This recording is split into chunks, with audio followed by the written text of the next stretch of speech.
संसद के monsoon session दौरान अज विरोधी धਿਰ ਵੱਲੋਂ ਵੱਖ-ਵੱਖ ਮਾਮਲਿਆਂ ਨੂੰ ਲੈ ਕੇ ਕੀਤਾ ਗਿਆ ਜ਼ੋਰਦਾਰ ਹੰਗਾਮਾ। सदन की कार्रवाई करनी पई मुलतवी।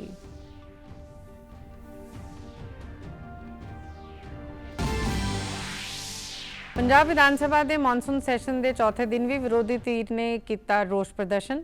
ਵੱਖ-ਵੱਖ मामलों ਨੂੰ ਲੈ के सरकार ਨੂੰ किते सवाल।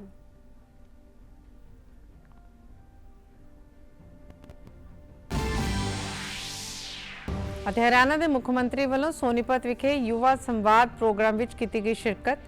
विद्यार्थियों ने मुख्यमंत्री नूं कीते कई सवाल।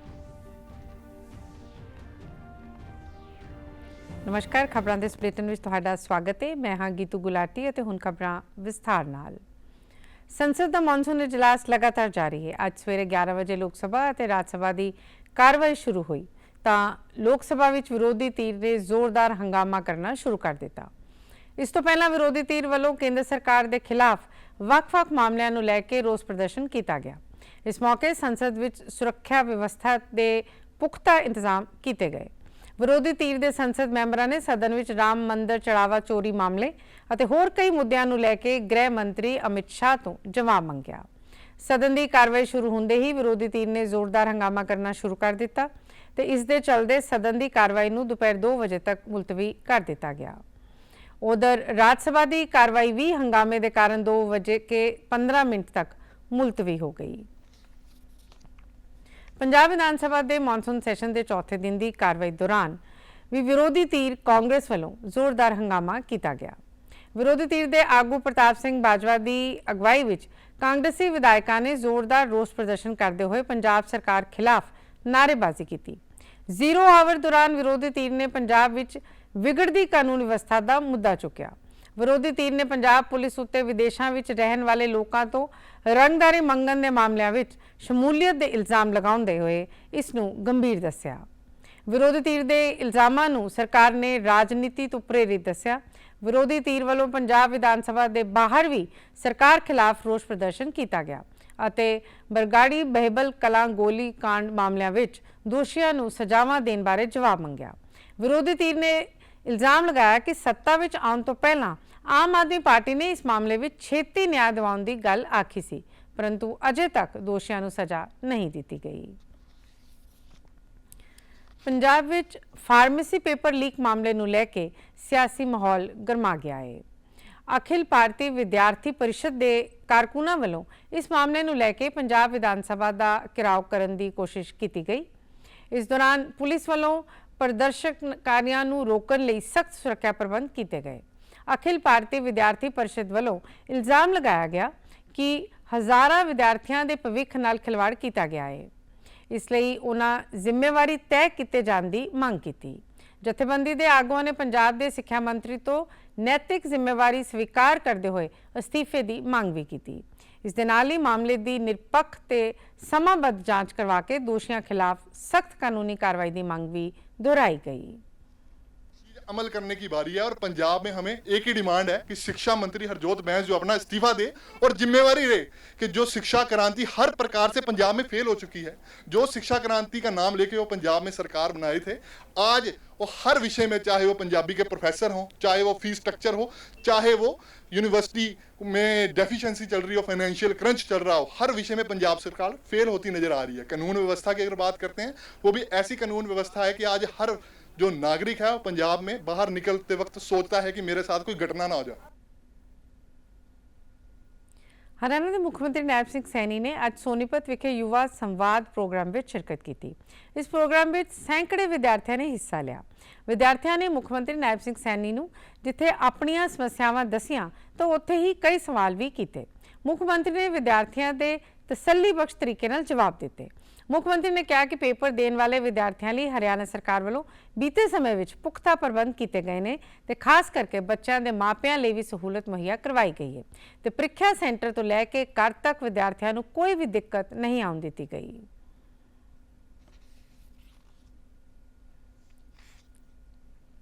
युवा साथियों, आज पूरी दुनिया भारत को केवल एक बाजार के रूप में नहीं देख रही है, बल्कि युवा साथियों एक बड़ी संभावना के रूप में देख रही है।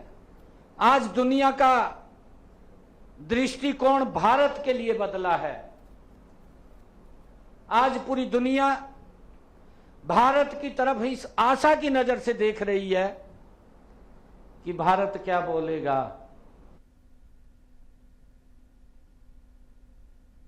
ਹਰਿਆਣਾ ਦੇ ਮੁੱਖ ਮੰਤਰੀ ਨਾਇਬ ਸਿੰਘ ਸੈਣੀ ਨੇ ਕੱਲ ਅੰਬਾਲਾ ਵਿੱਚ ਆਯੋਜਿਤ ਸ਼ਾਨਦਾਰ ਸਿੱਖਿਆ ਪੁਰਸਕਾਰ 2026 ਸਮਾਰੋਹ ਵਿੱਚ ਸ਼ਿਰਕਤ ਕੀਤੀ। ਇਸ ਮੌਕੇ ਉਹਨਾਂ 70 ਤੋਂ ਵੱਧ ਸਕੂਲਾਂ ਦੇ 250 ਤੋਂ ਵੱਧ ਵਿਦਿਆਰਥੀਆਂ ਨੂੰ ਸਨਮਾਨਿਤ ਕੀਤਾ, ਜਿਨ੍ਹਾਂ ਨੇ 10ਵੀਂ 12ਵੀਂ ਜਮਾਤ ਅਤੇ ਵੱਖ-ਵੱਖ ਪ੍ਰਤੀਯੋਗੀ ਪ੍ਰੀਖਿਆਵਾਂ ਵਿੱਚ ਸ਼ਾਨਦਾਰ ਪ੍ਰਦਰਸ਼ਨ ਕੀਤਾ ਹੈ। ਵਿਦਿਆਰਥੀਆਂ, ਉਹਨਾਂ ਦੇ ਮਾਪਿਆਂ ਅਤੇ ਅਧਿਆਪਕਾਂ ਨੂੰ ਵਧਾਈ ਦਿੰਦੇ ਹੋਏ ਉਹਨਾਂ ਕਿਹਾ ਕਿ ਇਹ ਸਨਮਾਨ ਨਾ ਸਿਰਫ ਵਿਦਿਆਰਥੀਆਂ ਦੀ ਸਫਲਤਾ ਦਾ ਸਨਮਾਨ ਹੈ, ਸਗੋਂ ਮਾਪਿਆਂ ਦੇ ਬਲੀਦਾਨ ਅਤੇ ਅਧਿਆਪਕਾਂ ਦੀ ਮਿਹਨਤ ਦਾ ਵੀ ਸਨਮਾਨ ਹੈ।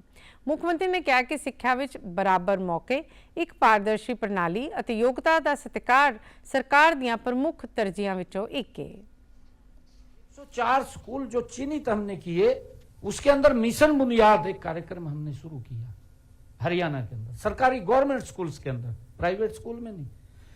सरकारी स्कूल के अंदर जहां एक गरीब परिवार का बच्चा, साधारण परिवार का बालक, जिसके पास साधनों का बहुत बड़ा अभाव होता है, हमारे पास सब प्रतिभा की कोई कमी नहीं है, उसको मंच चाहिए, और जब मंच मिलता है तो उसकी प्रतिभा प्रदेश और देश के सामने उभर करके सामने आती है। ਮੁੱਖ ਮੰਤਰੀ ਨੇ ਕਿਹਾ ਕਿ ਅੰਬਾਲਾ ਜ਼ਿਲ੍ਹੇ ਦੇ 70 ਤੋਂ ਵੱਧ ਸਕੂਲਾਂ ਦੇ 250 ਤੋਂ ਵੱਧ ਹੋਣਹਾਰ ਵਿਦਿਆਰਥੀਆਂ ਨੂੰ ਇੱਕ ਪਲੇਟਫਾਰਮ ਤੇ ਸਨਮਾਨਿਤ ਕਰਨਾ ਇੱਕ ਸ਼ਲਾਘਾਯੋਗ ਯਤਨ ਹੈ, ਜੋ ਸਮਾਜ ਵਿੱਚ ਸਖਤ ਮਿਹਨਤ ਦੀ ਸ਼ਾਨ ਨੂੰ ਸਥਾਪਿਤ ਕਰਦਾ ਹੈ। ਉਹਨਾਂ ਕਿਹਾ ਕਿ ਪ੍ਰਤਿਭਾ ਨੂੰ ਸਨਮਾਨਿਤ ਕਰਨਾ ਰਾਸ਼ਟਰ ਨਿਰਮਾਣ ਲਈ ਇੱਕ ਸੱਚੀ ਸੇਵਾ ਹੈ। ਪੰਜਾਬ ਦੇ ਮੁੱਖ ਮੰਤਰੀ ਭਗਵੰਤ ਸਿੰਘ ਮਾਨ ਦੀ ਅਗਵਾਈ ਹੇਠ ਹੋਈ ਕੈਬਨਿਟ ਮੀਟਿੰਗ ਵਿੱਚ ਕਈ ਅਹਿਮ ਫੈਸਲਿਆਂ ਨੂੰ ਮਨਜ਼ੂਰੀ ਦਿੱਤੀ ਗਈ। ਵਿੱਤ ਮੰਤਰੀ ਹਰਪਾਲ ਸਿੰਘ ਚੀਮਾ ਨੇ ਪ੍ਰੈਸ ਕਾਨਫਰੰਸ ਦੌਰਾਨ ਦੱਸਿਆ ਕਿ ਗੈਰ ਸਹਾਇਤਾ ਪ੍ਰਾਪਤ ਪ੍ਰਾਈਵੇਟ ਸਕੂਲਾਂ ਦੀਆਂ ਫੀਸਾਂ ਨੂੰ ਨਿਯੰਤਰਿਤ ਕਰਨ ਲਈ ਲਿਆਂਦੇ ਆਰਡੀਨੈਂਸ ਨੂੰ ਹੁਣ ਬਿੱਲ ਦਾ ਰੂਪ ਦਿੱਤਾ ਗਿਆ ਹੈ। ਇਸ ਤਹਿਤ ਸਕੂਲ ਸਾਲਾਨਾ 5% ਤੋਂ ਵੱਧ ਫੀਸ ਨਹੀਂ ਵਧਾ ਸਕਣਗੇ। ਕੈਬਨਿਟ ਨੇ ਆਊਟਸੋਰਸ ਰਾਹੀਂ ਕੰਮ ਕਰਦਿਆਂ ਮੁਲਾਜ਼ਮਾਂ ਨੂੰ ਸਿੱਧੇ ਸਰਕਾਰ ਦੇ ਅਧੀਨ ਕੰਟਰੈਕਟ ਤੇ ਲੈਣ ਲਈ ਮਨੀ ਬਿੱਲ ਨੂੰ ਵੀ ਮਨਜ਼ੂਰੀ ਦਿੱਤੀ ਹੈ। ਇਹ ਬਿੱਲ ਛੇਤੀ ਹੀ ਵਿਧਾਨ ਸਭਾ ਵਿੱਚ ਪੇਸ਼ ਕੀਤਾ ਜਾਵੇਗਾ। जो प्राइवेट स्कूल अपनी मनमानी से बहुत ज़्यादा फीस हर एक साल बढ़ा लेते थे, उसके ऊपर कैपिंग करी गई है। अब कोई भी स्कूल जो है प्राइवेट स्कूल है वो 5% से ज़्यादा फीस नहीं बढ़ा सकता। उस बिल को आज की कैबिनेट ने मंजूरी दी गई है, जो मैं समझता हूँ हमारे जो बच्चे पढ़ रहे हैं उनके लिए एक बहुत बड़ी राहत है। इसके अलावा PWD डिपार्टमेंट में भी हमने 16 जो ड्राफ्ट्समैन भर्ती करने का फैसला किया है, क्योंकि ये रोजगार देने की मुहिम जो है सरदार भगवंत सिंह मान जी को कंटिन्यू पंजाब में जारी है। ਪਸ਼ੂਪਾਲਨ ਵਿਭਾਗ ਵਿੱਚ ਕੰਮ ਕਰ ਰਹੇ 582 ਸਰਵਿਸ ਪ੍ਰੋਵਾਈਡਰਾਂ, 449 ਵੈਟਰਨਰੀ ਫਾਰਮਾਸਿਸਟਾਂ ਅਤੇ 551 ਸਫਾਈ ਸੇਵਕਾਂ ਦੀਆਂ ਸੇਵਾਵਾਂ ਵਿੱਚ 31 ਮਾਰਚ 2027 ਤੱਕ ਵਾਧਾ ਕਰਨ ਦਾ ਫੈਸਲਾ ਵੀ ਕੀਤਾ ਗਿਆ ਹੈ। ਕੈਬਨਿਟ ਨੇ Punjab private digital open university ਨੀਤੀ ਤਹਿਤ 3 ਨਵੀਆਂ ਡਿਜੀਟਲ ਯੂਨੀਵਰਸਿਟੀਆਂ ਸਥਾਪਿਤ ਕਰਨ ਨੂੰ ਮਨਜ਼ੂਰੀ ਦਿੱਤੀ ਹੈ। ਲੋਕ ਨਿਰਮਾਣ ਵਿਭਾਗ ਵਿੱਚ ਸਿਵਲ ਡਰਾਫਟਸਮੈਨ ਦੀਆਂ 19 ਅਸਾਮੀਆਂ ਸਿੱਧੀ ਭਰਤੀ ਰਾਹੀਂ ਭਰਨ ਨੂੰ ਵੀ ਹਰੀ ਝੰਡੀ ਦਿੱਤੀ ਗਈ ਹੈ। ਵਾਤਾਵਰਣ ਸੁਰੱਖਿਆ ਨੂੰ ਮਜ਼ਬੂਤ ਕਰਨ ਲਈ ਕੈਬਨਿਟ ਨੇ Punjab protection of trees bill 2026 ਨੂੰ ਵੀ ਮਨਜ਼ੂਰੀ ਦਿੱਤੀ ਹੈ। ट्री लगाने होंगे, जब वो एक ट्री 10 ट्रीज लगाने में फेल होता है तो उसके लिए हमने पहली बार 10,000 रुपए का जुर्माना किया है, और दूसरी बार 35,000 रुपए का जुर्माना किया, और तीसरी बार यही अटेम्प्ट करता है तो उसको 50,000 रुपए जुर्माना होगा। क्योंकि हमने सरदार भगवंत सिंह मान जी एक बात कहते हैं कि हमने पंजाब का वातावरण, पंजाब का एनवायरमेंट, उसकी प्रोटेक्शन करनी है। ਪੰਜਾਬ ਦੇ ਰਾਜਪਾਲ ਅਤੇ ਚੰਡੀਗੜ੍ਹ ਦੇ ਪ੍ਰਸ਼ਾਸਕ ਗੁਲਾਬ ਚੰਦ ਕਟਾਰੀਆ ਨੇ PGI ਚੰਡੀਗੜ੍ਹ ਵਿੱਚ ਕੈਰੋ ਐਡਮਿਨਿਸਟ੍ਰੇਟਿਵ ਬਲਾਕ ਵਿਖੇ ਕਰਵਾਏ ਇੱਕ ਸਮਾਗਮ ਵਿੱਚ ਸ਼ਿਰਕਤ ਕੀਤੀ। ਸਮਾਗਮ ਵਿੱਚ PGI ਦੇ ਅਧਿਕਾਰੀ, ਡਾਕਟਰ, ਕਰਮਚਾਰੀ ਅਤੇ ਹੋਰ ਮਹਿਮਾਨ ਵੀ ਮੌਜੂਦ ਰਹੇ।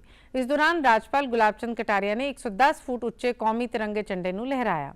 ਮੀਡੀਆ ਨਾਲ ਗੱਲਬਾਤ ਕਰਦਿਆਂ ਉਹਨਾਂ ਕਿਹਾ ਕਿ ਤਿਰੰਗਾ ਸਿਰਫ ਸਾਡੀ ਕੌਮੀ ਪਹਿਚਾਣ ਦਾ ਪ੍ਰਤੀਕ ਨਹੀਂ, ਸਗੋਂ ਰਾਸ਼ਟਰ ਸੇਵਾ, ਕਰਤੱਵ ਨਿਭਾਉਣ ਅਤੇ ਏਕਤਾ, ਸਮਰਪਣ ਦੀ ਭਾਵਨਾ ਦਾ प्रेरणा स्रोत भी है। राजपाल ने देशवासियों को अपील की है कि तिरंगे के सम्मान और राष्ट्र निर्माण के संकल्प को हमेशा सब तो ऊपर रखा जाए। जो आपकी सेवाएं हैं वो भी इसी प्रकार से ध्वज की तरह से सारे के सारे देश में आपका एक तरह से लहरा रहा झंडा तो इधर झंडा देश का लहराना है, उधर आपकी सेवा का झंडा जो है वो लहरा। और मैं सोचता हूँ कि केवल और केवल इस झंडे को ऊंचा देख करके सम्मान करने का तभी अर्थ निकलेगा जब हमारा राष्ट्रीय चरित्र भी इसी ऊंचाई के साथ चलेगा। तब हमको लगेगा विशाल केवल संस्थान का भवन नहीं, हमारा सेवा भाव भी होना चाहिए। ਹਰਿਆਣਾ ਦੇ ਮੁੱਖ ਮੰਤਰੀ ਨਾਇਬ ਸਿੰਘ ਸੈਣੀ ਨੇ ਚੰਡੀਗੜ੍ਹ ਵਿੱਚ ਵਿਸ਼ਵ ਬੈਂਕ ਦੇ ਵਫਦ ਨਾਲ ਮੁਲਾਕਾਤ ਕੀਤੀ। ਇਸ ਦੌਰਾਨ ਉਹਨਾਂ ਸੂਬੇ ਵਿੱਚ ਆਰਟੀਫੀਸ਼ੀਅਲ ਇੰਟੈਲੀਜੈਂਸ, ਡਿਜੀਟਲ ਗਵਰਨੈਂਸ, ਹੁਨਰ ਵਿਕਾਸ ਅਤੇ ਡੇਟਾ ਸੰਚਾਲਿਤ ਗਵਰਨੈਂਸ ਦੀ ਮਹੱਤਤਾ ਬਾਰੇ ਚਰਚਾ ਕੀਤੀ। ਵਿਸ਼ਵ ਬੈਂਕ ਦੇ ਅਧਿਕਾਰੀਆਂ ਨੇ ਮੁੱਖ ਮੰਤਰੀ ਨੂੰ ਦੱਸਿਆ ਕਿ ਵਿਸ਼ਵ ਬੈਂਕ ਵੱਲੋਂ ਹਰਿਆਣਾ ਸਰਕਾਰ ਦੇ ਸਹਿਯੋਗ ਨਾਲ ਵਿਕਸਿਤ ਕੀਤੇ ਗਏ AI ਸੈਂਡਬਾਕਸ ਨੂੰ 19 ਤੋਂ 22 ਅਕਤੂਬਰ ਤੱਕ ਕੋਰੀਆ ਵਿੱਚ ਹੋਣ ਵਾਲੇ ਕੋਰੀਆ ਡਿਜੀਟਲ ਸੰਮੇਲਨ ਵਿੱਚ ਵਿਸ਼ਵ ਪੱਧਰ ਤੇ ਪ੍ਰਦਰਸ਼ਿਤ ਕੀਤਾ ਜਾਵੇਗਾ। ਦੁਨੀਆ ਭਰ ਦੇ IT ਮੰਤਰੀਆਂ ਅਤੇ ਡਿਜੀਟਲ ਮਾਹਰਾਂ ਨੂੰ ਇਸ ਦੀਆਂ ਪ੍ਰਾਪਤੀਆਂ ਤੋਂ ਜਾਣੂ ਕਰਵਾਇਆ ਜਾਵੇਗਾ। ਵਿਸ਼ਵ ਬੈਂਕ ਦੇ ਅਧਿਕਾਰੀਆਂ ਨੇ ਮੁੱਖ ਮੰਤਰੀ ਨੂੰ ਸੰਮੇਲਨ ਵਿੱਚ ਸ਼ਾਮਿਲ ਹੋਣ ਲਈ ਵੀ ਸੱਦਾ ਦਿੱਤਾ। ਪਰਿਵਾਰ ਪਛਾਣ ਪੱਤਰ ਨੂੰ ਸੂਬੇ ਦੇ ਸਭ ਤੋਂ ਮਹੱਤਵਪੂਰਨ ਡਿਜੀਟਲ ਪਹਿਲ ਕਦਮੀਆਂ ਵਿੱਚੋਂ ਇੱਕ ਦੱਸਦਿਆਂ ਮੁੱਖ ਮੰਤਰੀ ਨੇ ਕਿਹਾ ਕਿ ਇਸ ਰਾਹੀਂ ਸਰਕਾਰੀ ਯੋਜਨਾਵਾਂ ਦੇ ਲਾਭ ਸਮੇਂ ਸਿਰ ਅਤੇ ਪਾਰਦਰਸ਼ੀ ਢੰਗ ਨਾਲ ਯੋਗ ਲਾਭਪਾਤਰੀਆਂ ਤੱਕ ਪਹੁੰਚ ਰਹੇ ਨੇ। PPP ਮਾਡਲ ਨੂੰ ਹੋਰ ਆਧੁਨਿਕ ਅਤੇ ਉਪਭੋਗਤਾ ਅਨੁਕੂਲ ਬਣਾਉਣ ਲਈ ਲਾਗੂ ਕੀਤਾ ਜਾ ਰਿਹਾ ਹੈ। संसद के मानसून इजलास दौरान लोकसभा ने बैंकर्स बुक्स एविडेंस बिल 2026 पास कर दिता है। केंद्रीय वित्त मंत्री निर्मला सीतारमन ने यह बिल सदन में पेश किया। बिल का मंतव बैंकों के रिकॉर्डों नाल संबंधित सबूतों के कानून नूं आधुनिक डिजिटल बैंकिंग प्रणाली के अनुकूल बनाउणा अते इस नाल जुड़े होर मामलों नूं कानूनी रूप देना है। संसदीय कार्य मंत्री किरण रिजिजू ने लोकसभा में विरोधी धीर के लगातार हंगामे ते निशाना साधदिआं कहा कि लोगों को यह सुनेहा मिल गया है कि विरोधी धीर सदन नहीं चलन देना चाहता। उन्होंने कहा कि वित्त मंत्री निर्मला सीतारमन एक महत्वपूर्ण बिल लैके आई सी, पर विरोधी धीर के हंगामे कारण उस पर चर्चा नहीं हो सकी और बिल बिना बहस के ही पास करना पिया। रिजिजू ने इसलिए पूरी तरह विरोधी धीर को जिम्मेवार ठहराया है।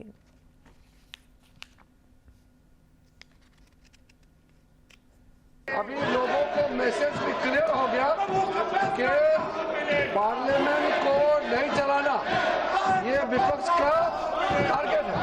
ये लोग पार्लियामेंट चलाना नहीं चाहते हैं। ये फाइनेंस मिनिस्टर का जो इम्पोर्टेंट बिल्स है वो बिना चर्चा के पारित जो हुए हैं ये विपक्ष की वजह से हुआ है।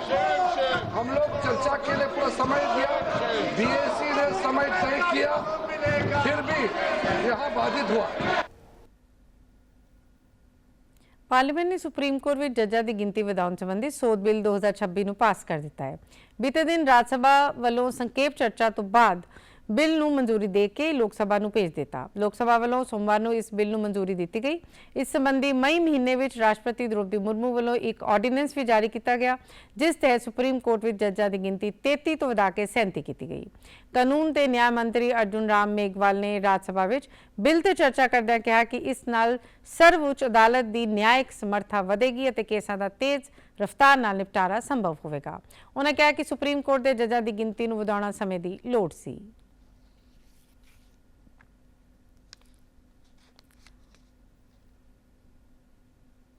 I rise to move that the bill further to amend the Supreme Court Number of Judges Amendment Act 1956 as passed by Lok Sabha be taken into consideration.